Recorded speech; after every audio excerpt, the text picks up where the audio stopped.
For class, today we will do exercise of vocabulary of this chapter origami.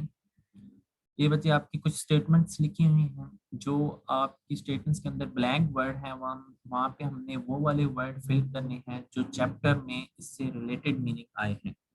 जैसे यहाँ पे first sentence है, it was a dash moment in the film when the mother was reunited with her daughter whom she had not seen for 10 years। सो यहाँ पे जो blank word है वहाँ पे हम कौन सा फिट करेंगे, वर्ड क्वाइटमेंट। ठीक है, जो पैराग्राफ 1 में यूज हुआ उसका मतलब क्या है, सैडनेस। ठीक है, causing strong feeling of sadness, के दुखी, दर्दनाक।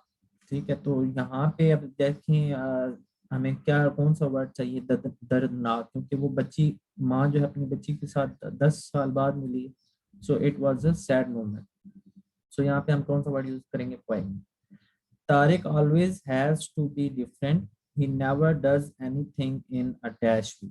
अब यहाँ पे क्या बता रहे हैं कि तारिक, अब ये जो स्टेटमेंट्स हैं ये आपकी बुक में नहीं है, ये अलग से स्टेटमेंट्स हैं।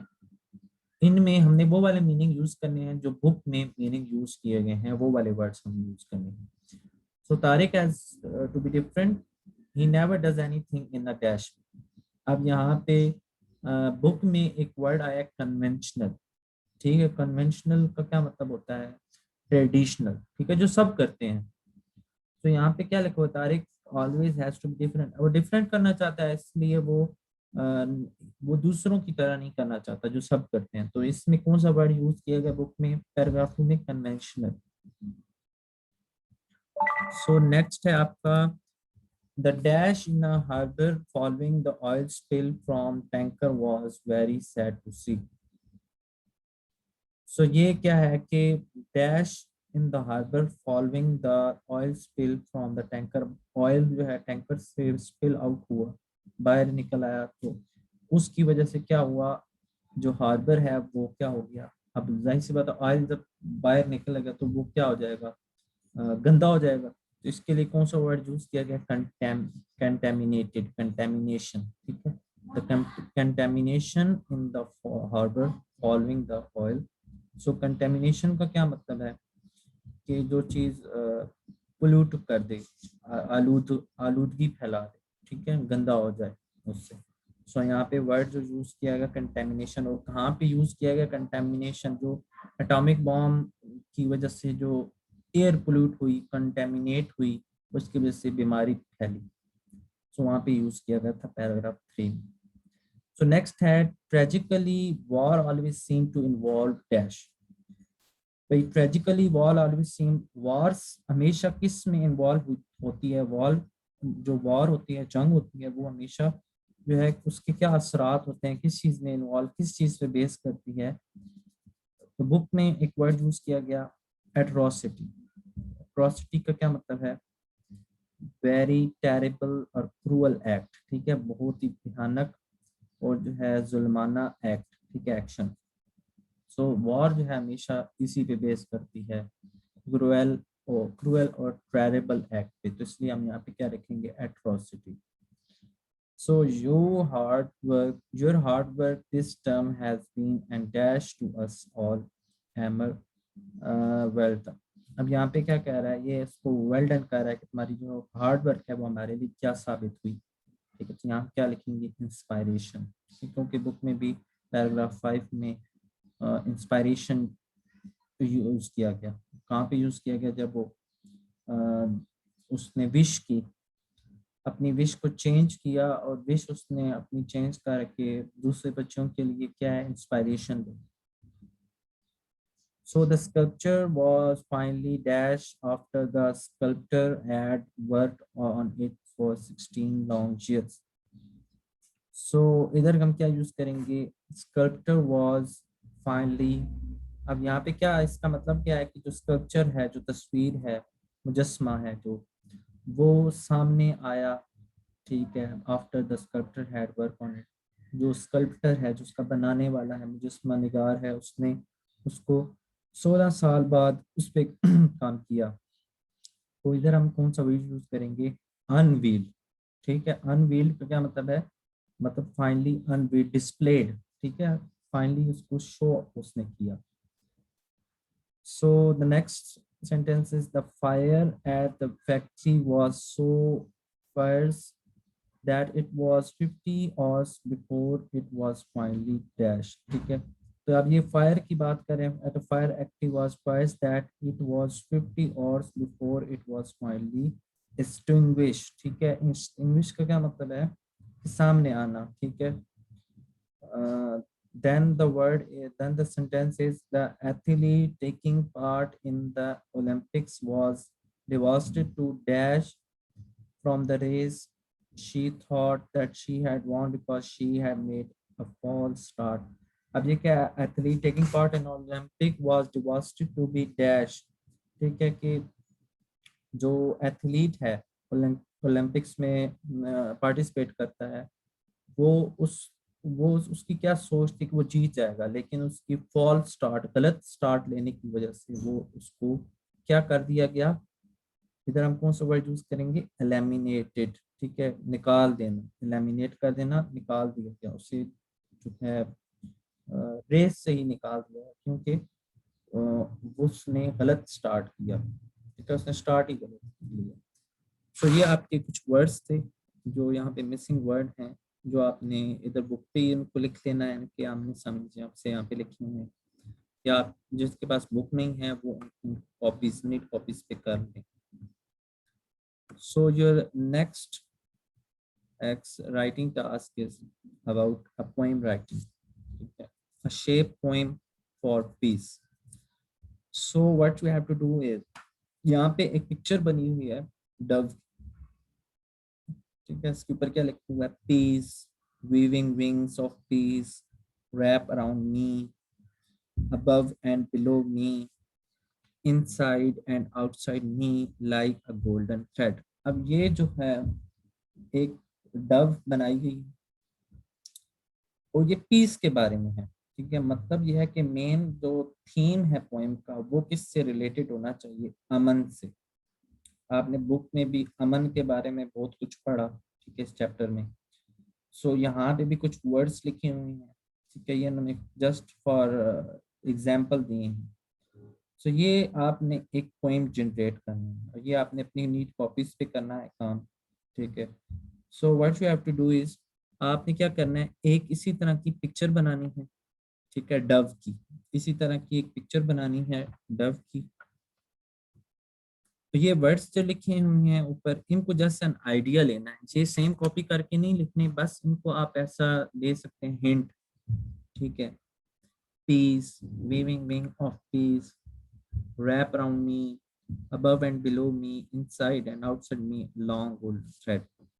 So आप इनके अलावा भी यूज कर सकते हैं वर्ड. ठीक है, this the dove is a bird which is universal symbol of peace.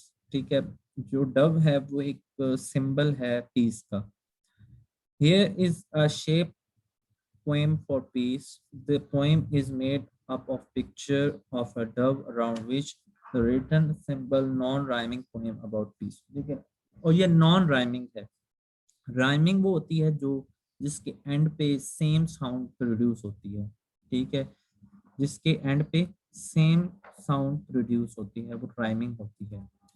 सो ये एक नॉन राइमिंग टाइप की आप पोएम जो है आपने जनरेट करनी है खुद से. Draw your own Dove. आपने कॉपीज पे एक डव बनानी है खुद से. इसी तरह कोई और भी बना सकते हैं सेम. अगर इस तरह नहीं बनानी तो आप अपनी मर्जी से डव एक बनाएं.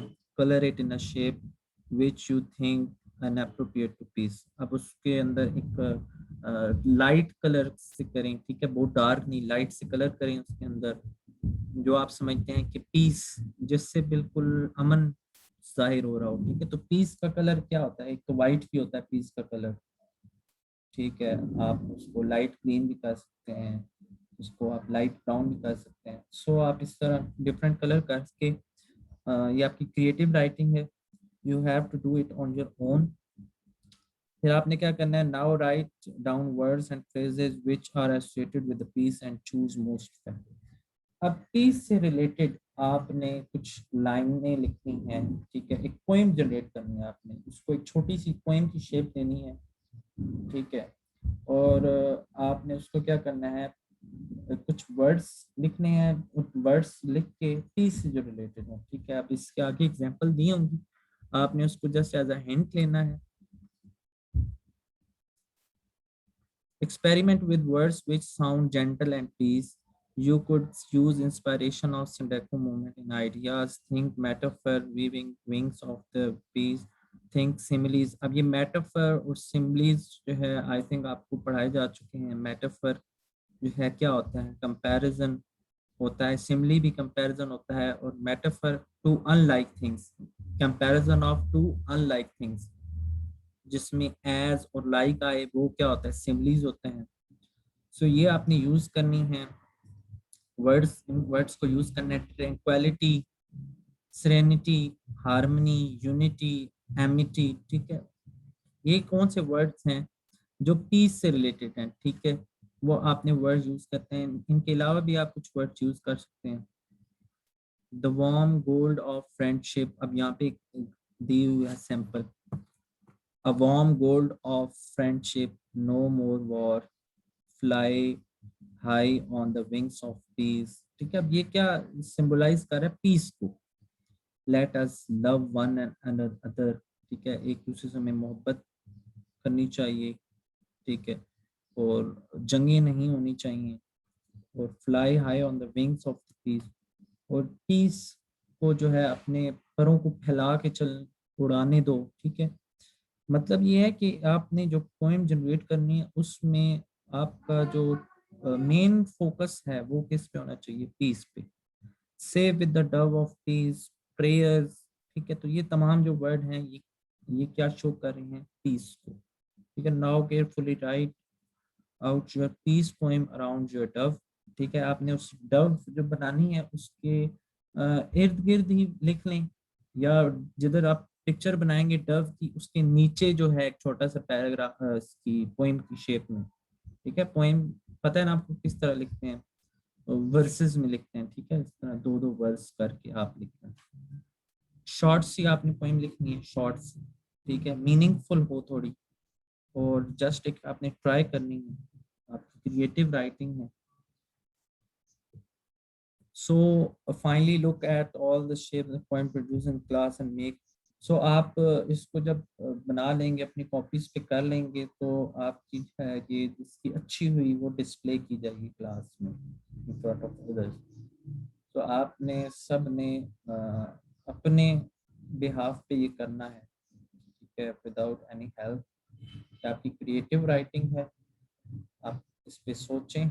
वर्ड पीस, आपके माइंड में पीस होना चाहिए, उससे रिलेटेड आप क्या लिख सकते हैं, ठीक है। और आपका मेन फोकस क्या होना चाहिए, पीस होना चाहिए, that we should love each other, we should not fight in harmony, ठीक है, we should live in a tranquillity.